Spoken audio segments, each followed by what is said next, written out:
ቆይ እህቴ ተባባሪ ስለሆንክ ይቅር ምልህ መስሏል እንዴ? ቆይ አንተ ከሷ በምን ተሻልክ? እሺ በቃ ከዚህ በኋላ ምንም ነገር አልደብቅሽም። ገንዘቡን ከየት እንዳመጣው ስለደበቀኝ አይደለም የተበሳጨው፣ ግን እንዴት ከሷ ጋር ሰው ለመጉዳት አሰብክ? ግን እኮ ንጹህ ሰው አይደለም ልጎዳ ያሰብኩት እንዴ። ሰውየው እኮ ትዳር አለው። እውነት ለሚስቱ አዝና አይመስልም? ይልቅ ሌላ ነገር እያሰብኩ ነበር። ሰውየውን ድጋሚ ባስፈራራው ስል ሰውየው እኮ ሚስቱ የላከችኝ ሰላይ እንደሆንኩ ነው የሚያውቀኝ። ስለዚህ ቪዲዮ ቀርጫለሁ ብዬ ድጋሚ ገንዘብ ባስልኮሰ። በቃ እንደዚህ እያታለልክ ነው ልጅክን ማሳደግ የምትፈልገው? ኤፍራታ ስራ እኮ ጠፍቷል እንዴ?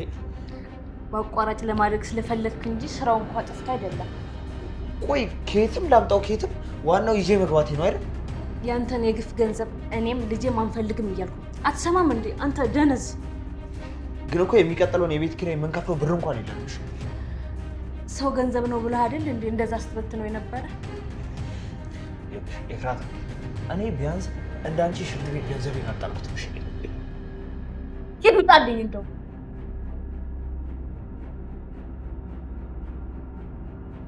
እኔ እንደተናከራ ማታ ስቄያለሁ። ስቄ ብቻ ታይዳጣይ ሶስቱም ጨርቆ ነው ነበር የመጡት።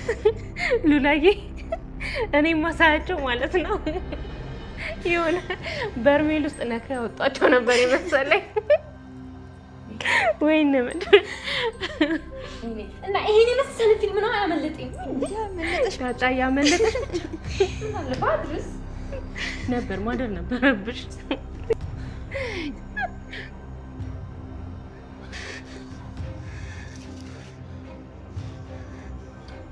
ካሌ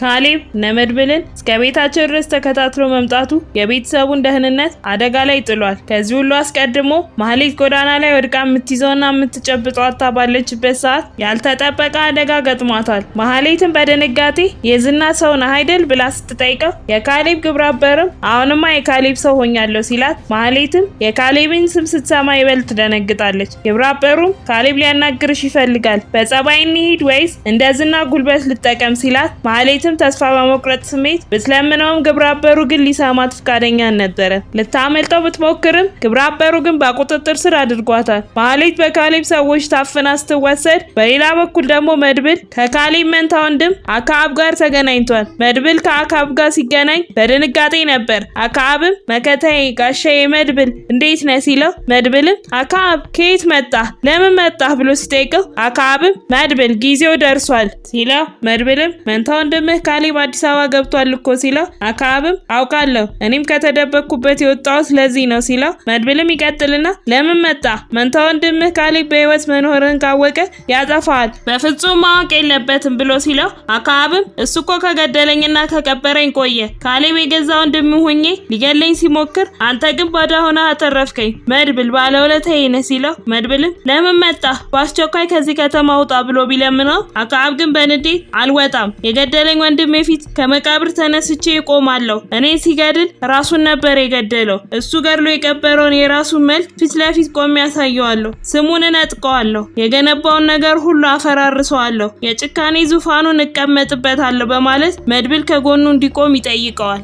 መድብልም ይቀጥልና እሺ ስለዚህ በድብቅ እየተገናኘን ካሌብን እንጋፈጠዋለን፣ ተጠንቀቅ፣ አንድ ሰው ካየህ ለካሌብ ይደርሰዋል በማለት አብረው ለመስራት ቃል ይገባባሉ። አክዓብም ላገኘህ ስፈልግ እኔ ያለህበት ድረስ እመጣለሁ ብሎት ይለያያሉ። በተመሳሳይ ሰዓት ሉላ፣ ቅድስትና ዳጣ ተሰብስበው ስለ ሰርጉ ዝርዝር ጉዳዮች እያወሩ ባሉበት ቅድስትም ሰርጉን ለየት ባለ መልኩ ማክበር እንደምትፈልግ ልክ እንደ መቄዶንያ ባሉ የአረጋውያን መርጃ ድርጅቶች ላይ ብላ ስትል፣ ሉላም ትቀጥልና በጣም የተቀደሰ ሀሳብ ነው፣ ዳጣስ ምን ታያለሽ ስትላት፣ ዳጣም በእንደዚህ አይነት ቦታና አረጋውያን መመረቅ ትልቅ እድል ነው ብላ ትላለች። በሌላ በኩል ልክ እንደና ዳጣ ሁሉ ነመድብልም አንድ ባር ውስጥ ቁጭ ብለው ነበር። መድብልም ይቀጥልና ለዝና መውደቅ ወይስ ለብሩክ ሰርግ ስንል ጽዋችንን እናንሳ ሲል፣ ሞገስም ለሁለቱም ብለው መጣጣት ይጀምራሉ። መድብልም ይቀጥልና የሚዜዎችን ልብስና የሙሽራውን በአጠቃላይ ድግሱን እኔ ነኝ ስፖንሰር ማደርገው ሲል፣ ብሩክም ሆነ ሞገስ ስለራሱ ህይወትስ ምን አሰብክሎ ሲሉት ሞክሮ እንዳልተሳካለት ይነግራቸዋል።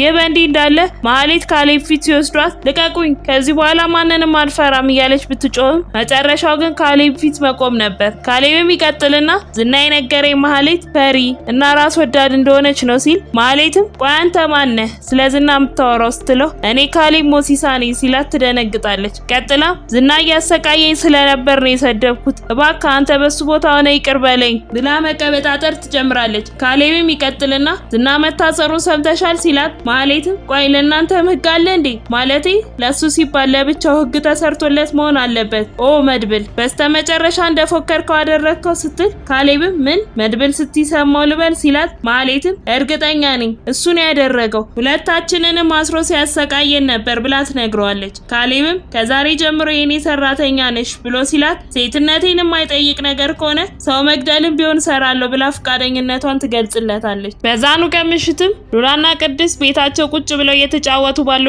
ቅድስትም የስልኳን ሰዓት ትመለከትና መምሸቱን ተመልክታ ሁሉም የት ሄደው ነው በጣም አመሹ እኮ ስትል ሉላም ለሞገስ ደውዬለት ነበር ዘና እያሉ ነው ታያቸው ብላ ስትላት ቅድስትም በቅናት ስሜት እኛን ይዘው ሳይሄዱ ነው ሪላክስ የሚያደርጉ ብላ ስትል ሉላ እኔ ግን ከሞገስ ጋር እራት ለመብላት ካልሆነ ጭፈራ ቤት አልሄድም ብላ ስትል ቅድስትም በጥርጣሬ ስሜት የሴት ድምፅ አልሰማሽም ስትላት ሉላም በቅድስት ሁኔታ እየተሳለቀች ገና ካሁኑ ቁጥጥር ጀመርሽ ማለት ነው ብላ ይሳሳቃሉ። በተመሳሳይ ሰዓት ካሌብ ማህሌትን ያ ቪዲዮ እጅሽ ላይ አለ ሲላት ማህሌትም ግራ በመጋባት ስሜት የቱ ቪዲዮ ብላ ስትጠይቀው ካሌብን በንዴት ጥያቄ መደጋገም አልወድም፣ ከኔ ጋር በህይወት መቀጠል ከፈለግሽ እውነቱን ብቻ ተናገሪ ሲላት ማህሌትም እኔ ጋር ምንም አይነት ቪዲዮ የለም፣ ያ ቪዲዮ ቢኖረኝ ጎዳና ላይ ወድቅ ነበር ስትለው ካሌብም ቀጥሎ ለግብረ አበሮቹ የምታርፍበት ክፍል አዘጋጁላት፣ መግዛት የምትፈልገው ነገር ካለ ገንዘብ ስጧት፣ ነገር ግን አመልጣለሁ ብትል ግን ግንባሯን ብለ ጉድጓድ ውስጥ ጨምራት ሲል ማህሌትም በድንጋጤ እንዲሁም በፍርሃት የትም አልሄድም በእርሶ ቁጥጥር ስር ነኝ ብላ ትለዋለች። ግብረ አበሩ ማህሌትን ክፍሉ አድርሶ ወደ ካሌብ ጋር ይመለሳል። ካሌብም ይቀጥልና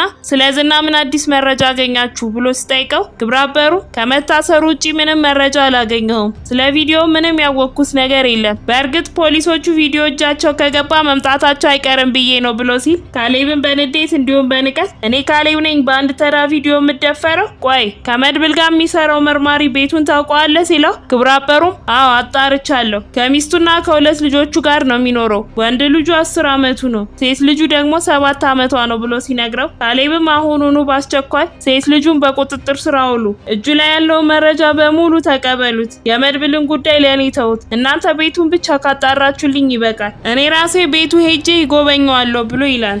ይህ በእንዲህ እንዳለ ቅድስት ለብሩክ ደጋግማ ብትደውልለትም ብሩክ ግን ስልኩን ሊያነሳ አልቻለም። ቅድስትም ተጨንቃ ካሌብ አግቷቸው እንዳይሆን ብላ ስጋቷን ለሉላ ትነግራታለች። ከብዙ ጭንቀት በኋላ ሶስቱም በስካር መንፈስ ራሳቸውን በማያውቁበት ሁኔታ ውስጥ ሆነው ይመጣሉ። ቅድስትም በድርጊታቸው ተናዳ ሁለተኛ እንዳይደግሙ ታስጠንቅቃ ወደ ቤት ታስገባቸዋለች። በቀጣይ ቀንም ካሌብ ማህሌትን ወደ እሱ ጋር ያስጠራትና በማስፈራራት ይጀምራል። እኔ ከፈለኩ ክፍልሽ ውስጥ ሲጥ አድርጌ መግደል እችላለሁ ሲላት አዎ ግን የምትፈልገውን ስራ ልሰራልህ እኮ ተስማምተናል ስትለው ካሌብም ይቀጥልና ከኔ ጋር ለመቀጠል አንድ እድል ብቻ ነው ያለሽ፣ እሱም መድብልን ከነ ቤተሰቡ የት እንደሚኖር ትነግሪኛለሽ ብሎ ይላታል። ይህ በእንዲህ እያለ ነው ዳጣ ቅድስት ሉላ ቤት ውስጥ ቁጭ ብለው ማታ ሰክረው ምን እንደተፈጠረ ለዳጣ እየነገሯት እየተሳሳቁ ባሉበት ድንገት መድብል በሩን በርግዶ ካሌብ ብሎ የቤቱን ድባብ ወደ ጭንቀት የቀየረው። በቀጣይ ምን የሚፈጠር ይመስላችኋል? ሀሳብ አስተያየታችሁን ኮሜንት ላይ ጻፉልን።